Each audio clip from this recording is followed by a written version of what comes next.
radial basis function used computational design. Okay, well, thank you for having me and for organizing this. Seth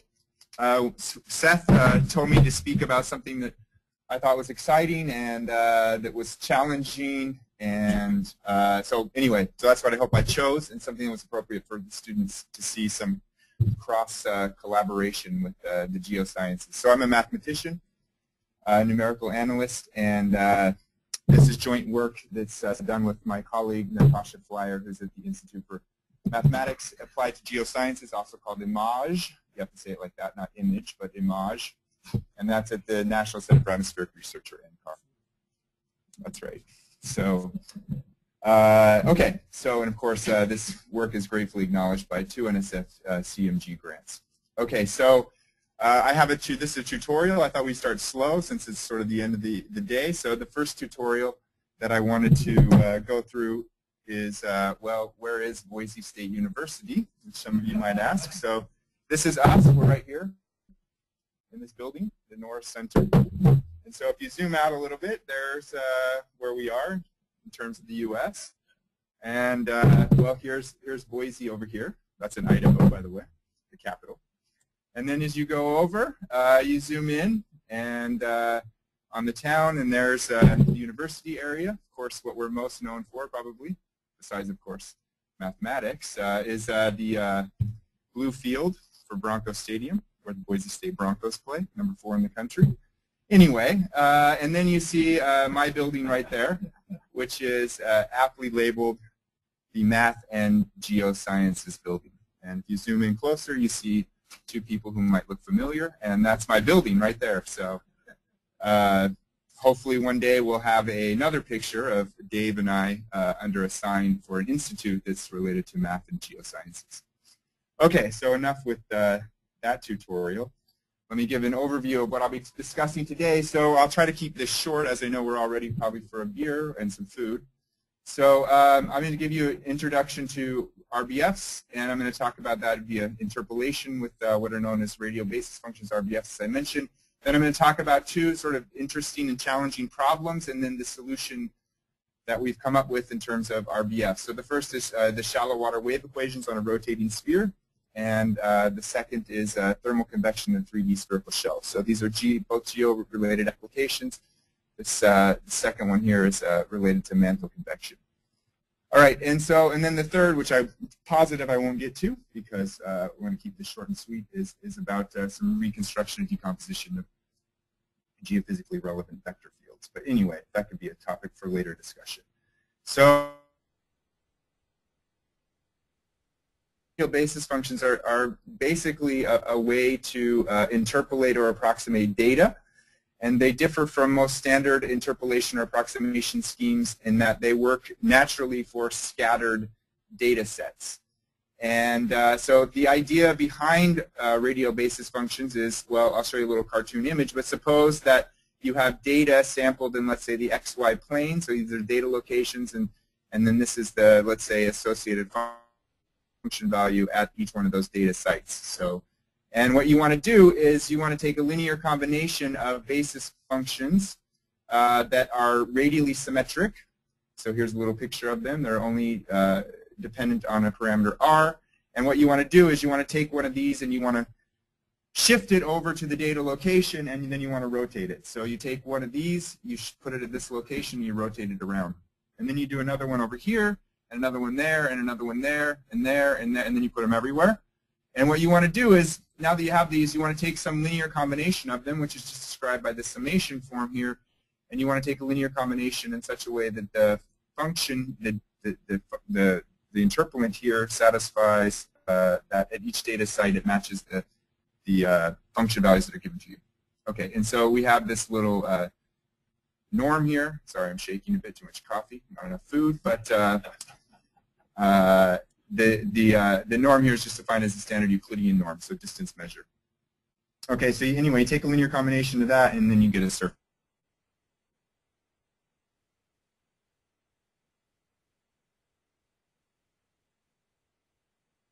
And And anyway, you get a linear system of equations to solve, and what's beautiful about this linear system of equations is that it's positive definite for many choices of phi, and I'll discuss that in just a minute. So that means if it's positive definite, then it's invertible, and you have a unique solution to your problem. So the other beautiful thing about this is that this idea of just taking translates of radially symmetric functions and putting them in your data, that extends easily to higher dimensions. For example, in 3 dimensions, you would just replace the distance measure by the corresponding Euclidean measure in 3 dimensions. Okay, so this is just a very quick overview, but these are some types of phis that some types of radial functions you would use. They're separated into 2 classes, which I'm not going into in detail, but they're piecewise smooth or infinitely smooth. So you could choose a r cubed. They can grow. They don't have to decay. This is a standard r squared log r. That's a nice popular one called the thin plate spline. And then you get over these infinitely smooth ones, the Gaussian being the popular ones in the multi-quadrant. Anyway, those are some choices you can make, and you have nice properties as linear systems and so forth. So basically the bottom line, which I want to give you about RBS, is that they have a high algorithmic simplicity. So if we go back to that little example I showed you, it doesn't matter how the data are arranged, in what dimension they're in or what geometry they're in, you get a linear system to solve, which has nice properties to it. And so it's independent of dimension, and it's independent of the coordinate system, which I'll go into in just a little bit. So that brings us to our first application here, which is shallow water wave equations on the sphere. So my goal is to use radial basis functions as the approximation scheme for numerically solving some differential equations. Okay, and so the first one we'll focus on is here, and this is in collaboration with several people, Natasha being the primary one, and then we have a graduate student, she has a graduate student, Eric Leto, and then Sebastian was a postdoc at NCAR also, and Amit is at the Royal Dutch Shell in Houston, Texas.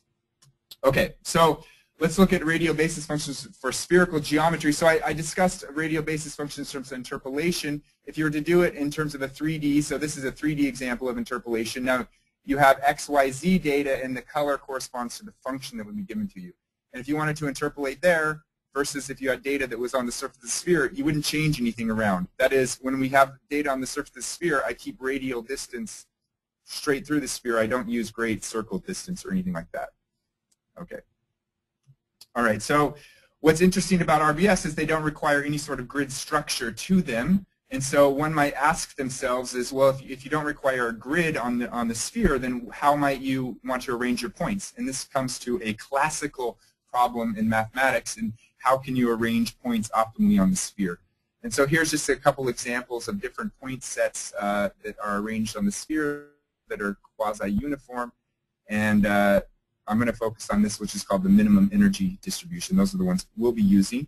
And the idea behind the minimum energy distribution is that you basically assign a charge, let's say, to each one of these points. So assume they're all negatively charged, and then you throw them on the sphere, and then they want to repel each other and arrange themselves in an optimal configuration, minimal energy configuration.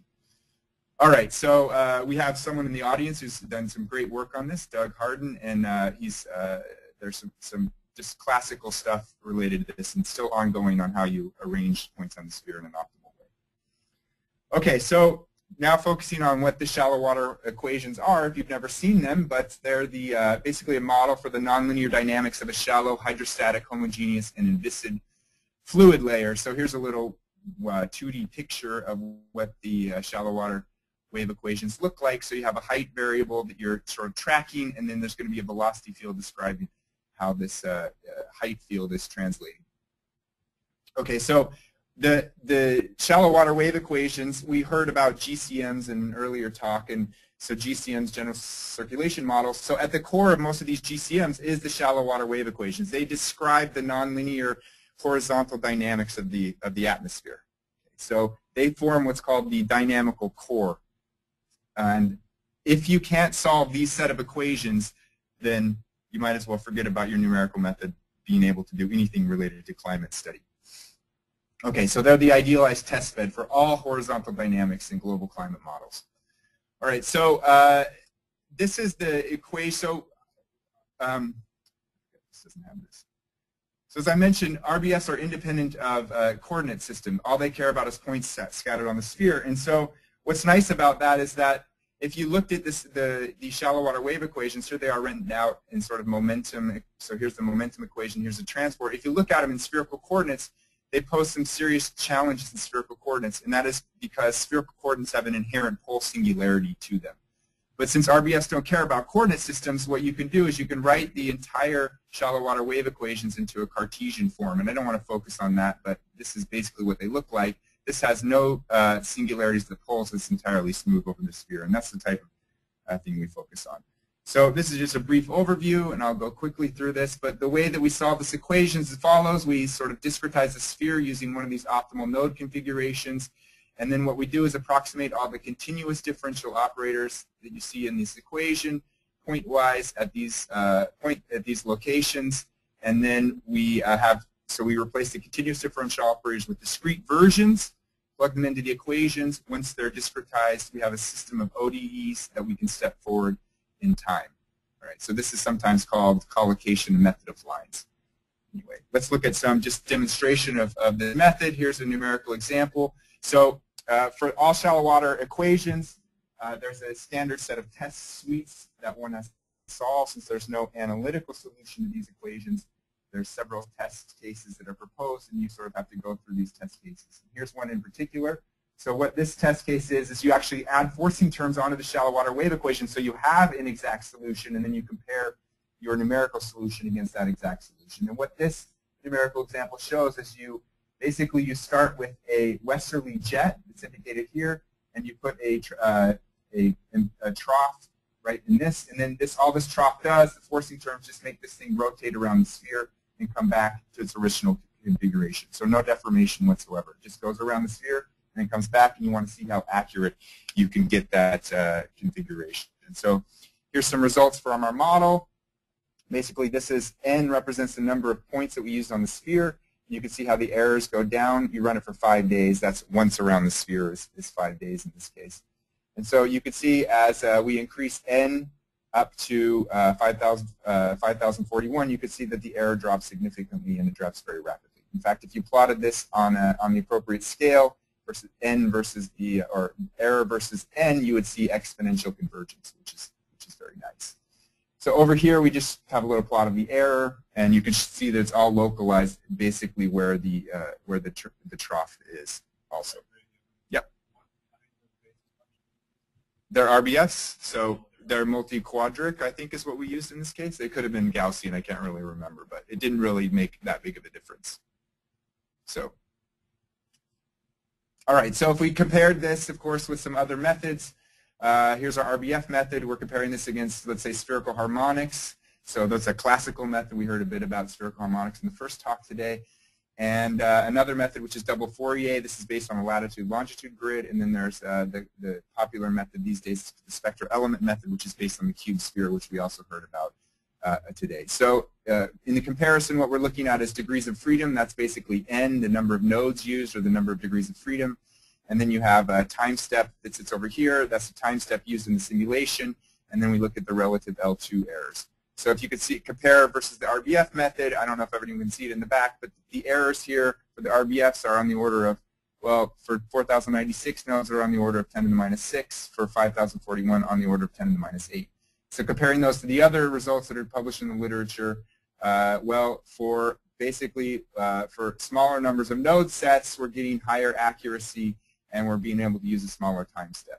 So one of the issues with some of these popular methods here is that one of the reasons why you see the time steps are so much smaller is because they have to choose the time steps in order to maintain numerical stability, whereas we only had to choose the time steps to maintain the property that temporal errors and spatial errors were about equivalent. So we weren't penalized by any numerical stability issues that these other methods were.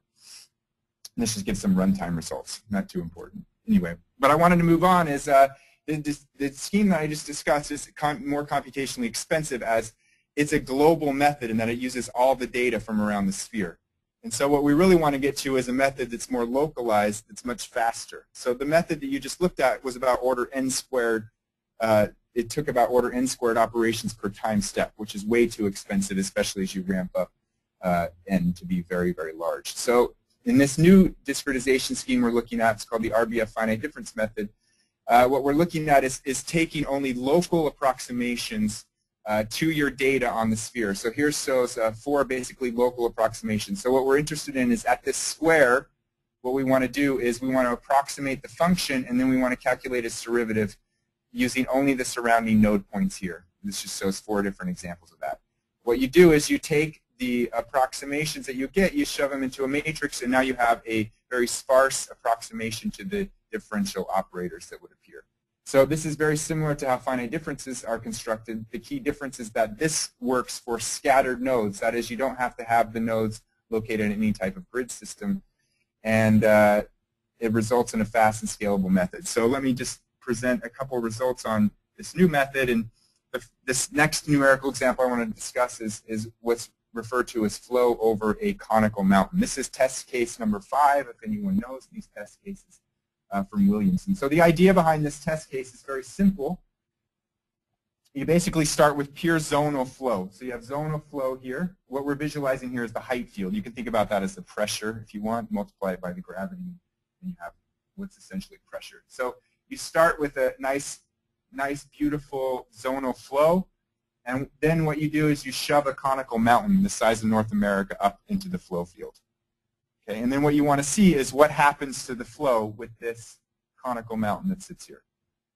Okay, so the simulation or the test case calls for you start at time t equal to 0, and then you run it up to time t equal to 15 days. And that's what the structure that you get. So if you want to see a simulation of this, this shows basically what happens to the flow field as time progresses. So this is measuring here in days.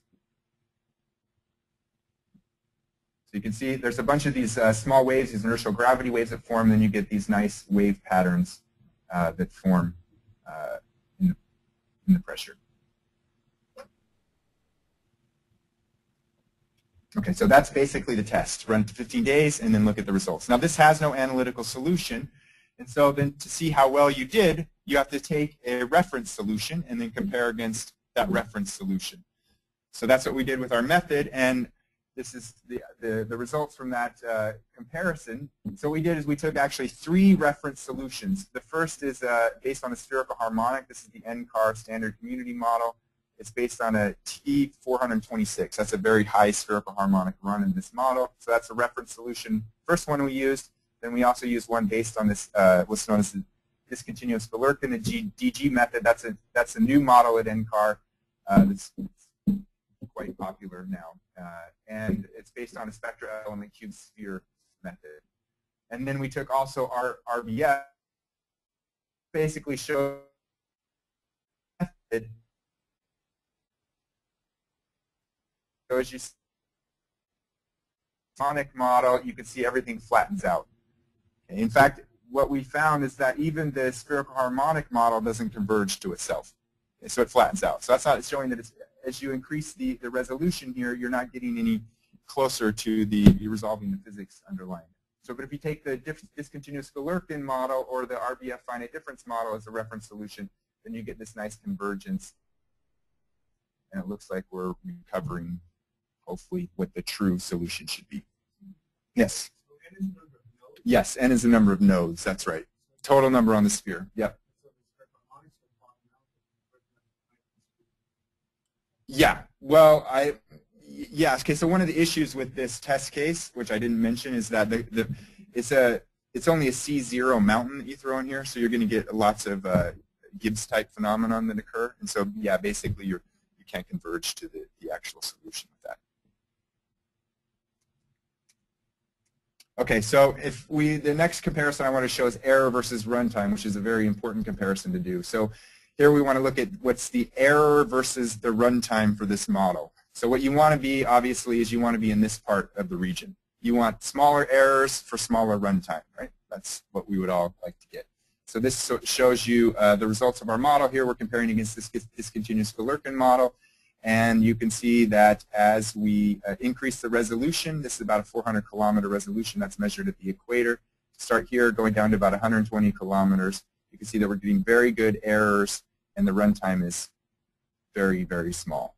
And this is all run on just a simple MacBook Pro that sits right here. So very quick. Okay, and this just is an example to show you some pretty pictures. This is another test case. This one is actually very, very, very hard, and it basically shows you the evolution of a highly nonlinear wave. So you start with a compactly supported velocity field. What we're visualizing here instead of height is vorticity, or relative vorticity. And so the field starts off with this nice compactly supported flow field, just this westerly jet, and then you perturb the geopotential height field, and you get this nice nonlinear wave that develops. So this is at day 4. You can sort of see some perturbation of the field. At day 5, these nice vortice structures develop into the flow field. And anyway, it's another very difficult test and a good one to try. Okay, so let's move on to the second application I wanted to mention, which is thermal convection in a 3D spherical shell. And this has applications to the Earth's mantle. So this is done in collaboration with these people here. And so the basic model for mantle convection is here, the modeling assumption. So this is a spherical shell. So again, here's a little cartoon image of the mantle. And mantle takes up the largest volume of the Earth. It's about 1,800 miles thick. And one usually doesn't think, perhaps, of the mantle convecting, at least maybe you all geoscientists do, but when I first got this problem, I didn't think about the mantle as convecting, but it actually does on, if you think about it on a large enough time scale.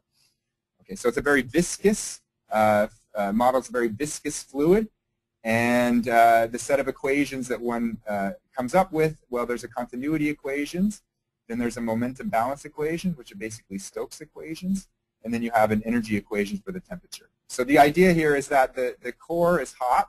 Suppose you take it non-dimensionalized to temperature equal to 1, and then you take the crust out here to temperature, let's say, 0. So you have hot on the bottom and cold on the top, and so that generates an instability because hot things want to rise and cold things want to fall, and so you get a convection pattern. And so in this model, this is a simple model, basically all the dynamics are governed by the Rayleigh number. So you can think about the Rayleigh number as being the ratio of the destabilizing force due to buoyancy, that's things wanting to rise, over the stabilizing force due to viscosity. Okay, so the higher the Rayleigh number, the more things want to convect. So you can think higher Rayleigh number, the harder the problem is. Okay, so just to show you sort of the discretization strategy we use for this, we use a hybrid approach. So we're in a spherical shell this time. So we have use these same sort of optimal node sets, and this would look like if you're looking just at the sphere itself, and then if you open the 3D, you open the shell up and you look at the 3D structure, this is how we've arranged things in the vertical direction. So they're arranged on what's known as the Chebyshev grid. Those are zeros of the Chebyshev polynomials, and so on each spherical surface we have some number n nodes, and in the direction, in the vertical direction, we have m Chebyshev nodes. Okay, so this is a fully spectral method, RBS exponential accuracies as well as Chebyshev. And so if we compare this method, our method, to some of the classical or some of the standard methods that are used in the literature, we look at a benchmark problem, which is you start at a Rayleigh number 7,000, which is considered very small, and you start with you perturb the temperature field using this nice spherical harmonic. So this just shows you how you perturb the field. There's a radial perturbation or a radial value so that you can satisfy the boundary conditions also. But basically you start the simulation with this perturbed temperature field, and it develops into a steady solution that looks like this. Okay, so in this case, yellow indicates plumes that are up, that's upwelling, and blue corresponds to downwelling. All right, so you get this nice steady pattern. This is known as the cubic pattern. It's called the cubic because you get plumes that are at the faces of the cubes.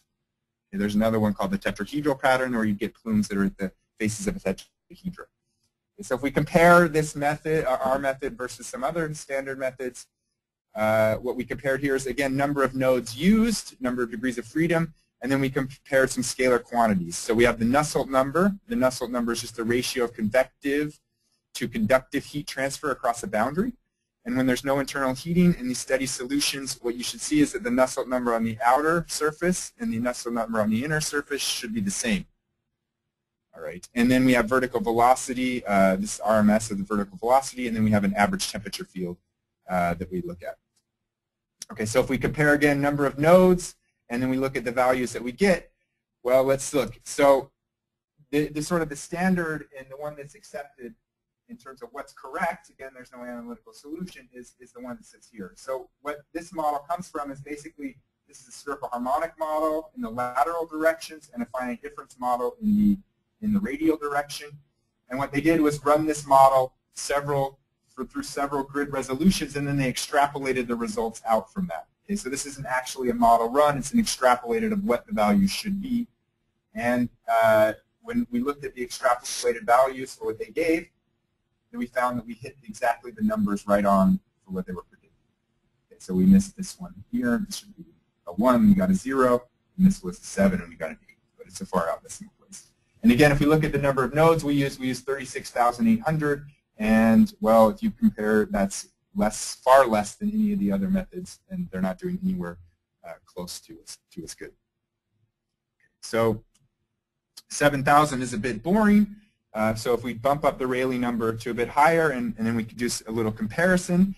And this is a comparison of two novel simulations. So the first method up here, I just would describe this as a novel simulation in that this is the first mantle convection model that was ever run on a graphic processing unit. And what was nice about this is that when we ran it on the GPU, we were able to achieve speed-ups of about 15 times, which is pretty good over CPU. The drawback is that this is only a second-order method. It results in very dissipative structures, and it only works for non-spherical geometry. So here's a picture of, again, the upwelling and the downwelling plumes. Upwelling blue, I'm sorry, yellow, downwelling is blue, and you get this structure. So you can see, well, in just a minute I'll compare that. And then we have over here a simulation run with our model. This is in a spherical shell. This is a Rayleigh number of 10 to the 6th. And this is the largest RBF simulation that's ever been done. It's still probably the case. This was done about a year and a half ago, 2 years. This is the only fully spectrally accurate simulation that's been done. The drawback of this is it's computationally slow, and I'll discuss that in a little bit. But essentially, what you can see is we have a very high-order method that's used here, and you can get all the structure. You see how this is actually run at a higher Rayleigh number, so you'd expect to see thinner plumes in that. But because it's so dissipative, it's only a second-order method, you can see that everything's smoothed out. Versus this is a Rayleigh number order magnitude less, and what you can see here is very fine structure. So this is what high-order methods are able to capture. Okay, very, very little dissipation in this model. Okay, but it's not very fun to see static images. What we'd like to see is movies, right? So let's look at a movie of this. Where did it go? Ah, here it is.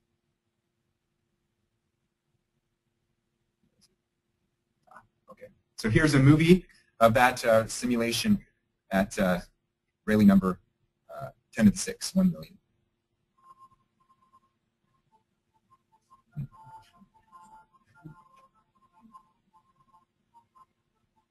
Okay, so it's 3 minutes long, and since I'm running out of time, we probably won't play it. So I'll just give you a little speed up. I'm sure we like to hear William tell a little bit faster speed anyway.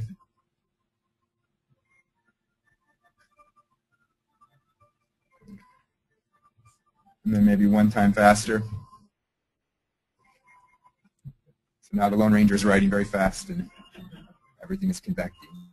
So hopefully this shows you the level of difficulty here to resolve these types of features in the flow field. Okay, so again, you have these plume structures here, upwelling here, and then you have the downwelling in the blue regions. That's what you see.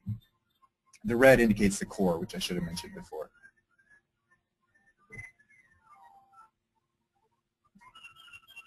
We'll settle down for the finale.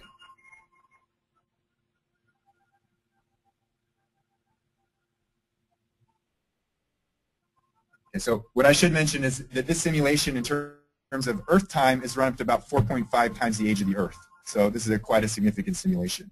And the time steps here are on the order of 34,000 years. So you're taking some pretty big time steps compared to what would be done in the last test of the shallow water wave equations, where things were run up to 15 days of simulation time.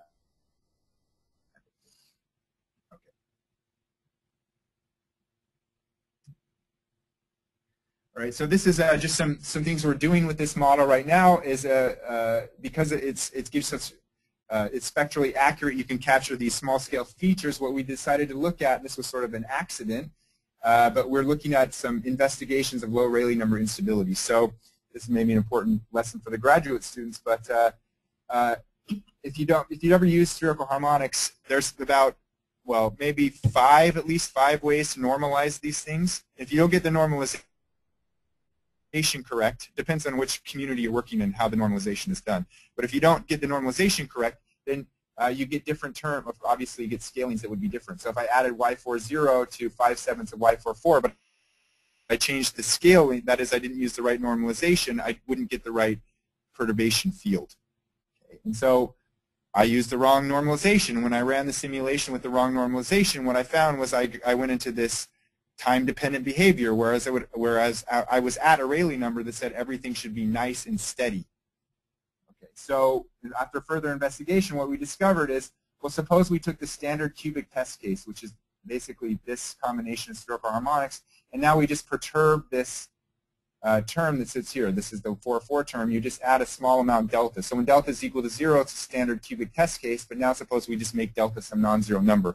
And we want to see what happens. Well, if you make delta 0, you get a nice steady pattern here. 0.06, still steady, a little bit different, but still steady. At delta 0.07, you get still steady, but then you change it to 0.075, and all of a sudden it trips it into this, what is unsteady flow. So before, it's only 70,000. This was considered a regime with which you would only get steady simulations. And then if you kick it up even further, you get a complete breakdown into the structure. So I will conclude this talk with after I get some, well, let me do one more simulation. And this is, okay, it's only my second time presenting on a Mac, so you gotta bear with me. I just switched for a PC. Okay, so this shows a simulation of that cubic with a 0.075 perturbation. And so what you can see happens is it looks like it's going into a standard cubic pattern. And here it looks like standard cubic. But then there's a slight breakdown in terms of how these downwelling plumes join up here. And you can see there's a growth over in this area, a breakdown over here, and I'm going to speed it up. And then you can see that these plumes form together, whereas before, in the steady case, they would separated to the faces of the cube. And they form together, and then it looks like, well, it doesn't look like too much is going on, and then all of a sudden you sort of see some buildup here, and now all of a sudden you get this pumping motion. Okay, so again, this hasn't been seen before, and it was a mistake, but now it's we turn that mistake into an opportunity to try to understand the stability of these equations. And try to understand mathematically what's exactly going on there. I had some music to that, but I haven't got it to put in there. So you should look for YouTube, and I'll have that up there. Okay, so the current focus with this model is actually it's a global model, and we want to go to that finite difference model. So what we're doing is we're basically trying to use that same idea we used for the shallow water equations for the spherical shell. We're trying to, if you look at this is an illustration of what we want to do. Here's the spherical shell. You split it open. We want to use nodes that aren't distributed in terms of a radial direction and then a lateral direction. We want to use nodes that are scattered all in the sphere. And then so you take a sector out, and then you do local approximations within that sector, and then you build up your differential operators or approximations to differential operators that way. And of course, we want to extend the model to handle more realistic physics. Okay, I won't get to that topic, but I will conclude, because I know we're all ready, with one concluding remark, which is I think that here's the Earth, here's an RBF, and I think that you put those two together, it looks like there's some significant opportunities. This is for all you who just woke up. This is what I just was talked about. And the second one is that. And with that, I will take your questions.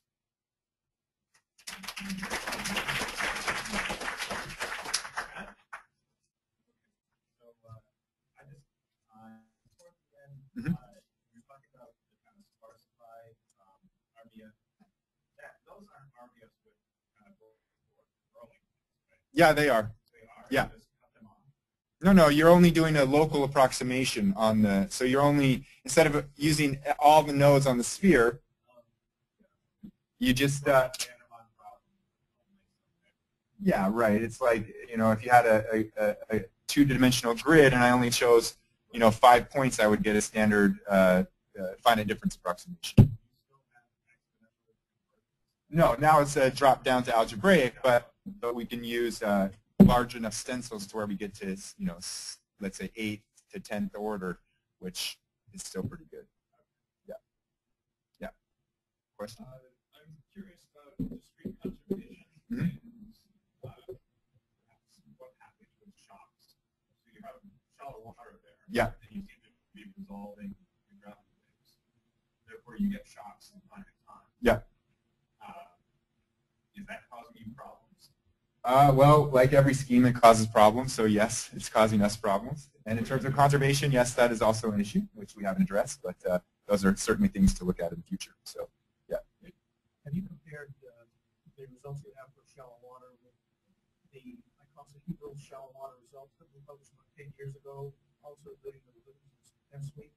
It's very interesting to see the variation of computational complexity. Yeah. That you find clearly, you know, for spectral harmonics-based models, you know, there's a huge penalty you have to pay beyond the cutoff of something like degree in order 200, 250. Yeah. In terms of computational complexity, because the operation kind of goes up like N to the 3 halves. That is n log n or n squared. It's N to 3 halves, I think, is Something yeah, like that. something like that. Certainly in the icosahedral model that we built, we can certainly beat the spectral harmonics-based model by a large amount. Sure. When we get up, you know, to sufficiently high numbers of degrees of freedom. Right. It's interesting to see what, I mean, we published all of these results, both for error variations and so on for the icosahedral model. Do you know what numerical scheme was that you were using? Was it? We're using just a template-based method to approximate the partial differential operators. Okay. You were using spherical harmonics? Is that no? Okay. It was just. Just a continuous. Oh, okay. All right. Yep. Which would be better, actually. Yep. But it would be interesting. Yeah, sure.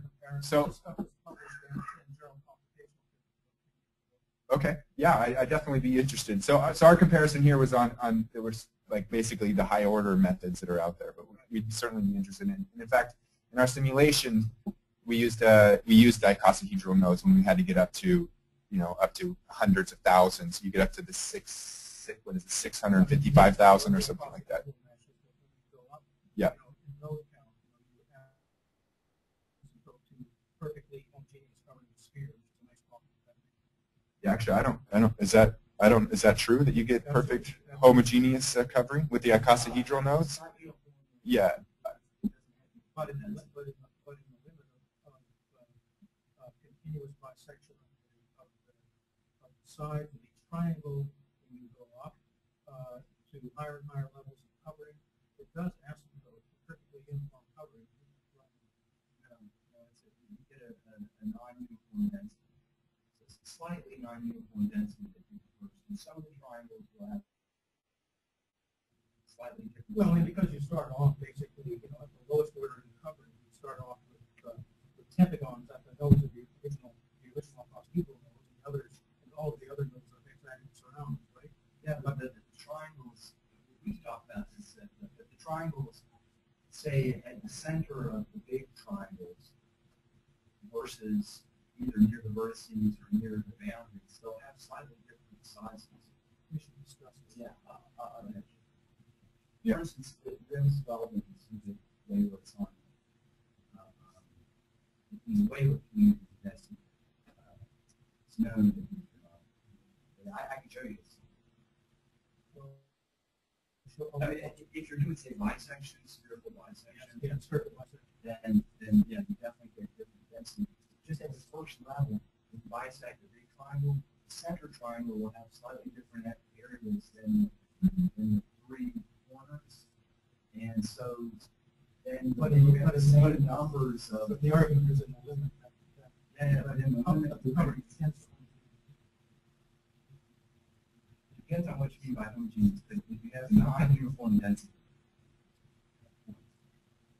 Yeah, well, there's different measures for uniformity on the sphere, and so there's mesh norms and separation radius and those kinds of things. Which I think if you take the ratio of those two, yeah. Yeah. Okay. Yeah. You started out with the statement that you want the sum of these radial basis functions equal exact values where you have no. Yeah. There's some cases where you might want to compromise on that, such as say errors in the data.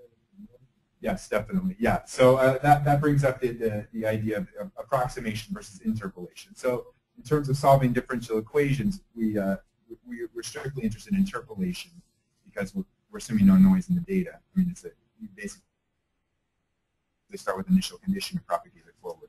But for fitting data, like real-world data, which is one of the applications I didn't get to, we would definitely want to use some approximation scheme where you might smooth it out, maybe use less basis functions than data possible. So yeah, so that brings up the idea in statistics. It's called kriging, which is a similar process.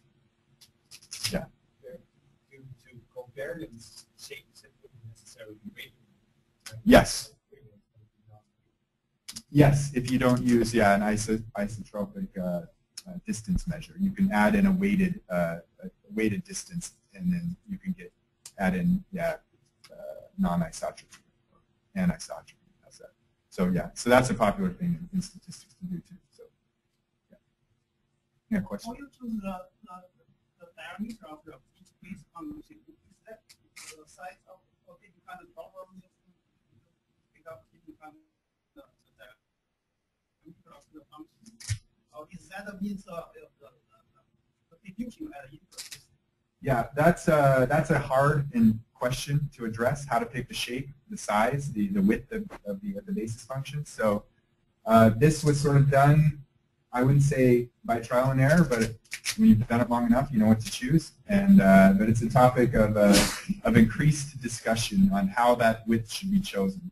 And in fact, what I didn't get to mention, which I will now, since you asked, is that there's a very interesting connection between radial basis functions and classical methods like when you're on the sphere of spherical harmonics. So as you let the width of your basis functions go flat, so the basis functions get wider and wider and wider and flatter and flatter and flatter, you take them in the limit and you take the interpolant, you can actually show you get convergence to spherical harmonics. So you can recover spherical harmonics with this technique in the right way.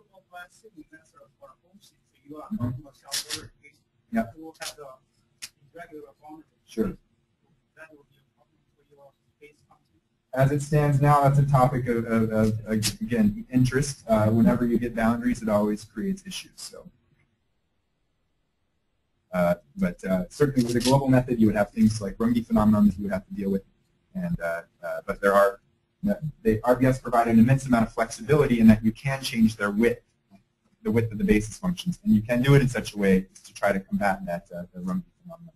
If you want to use an unstructured method for the active ocean. Yes. For tides in the ocean. Sure. Definitely. Yeah. I have another question. Sure. How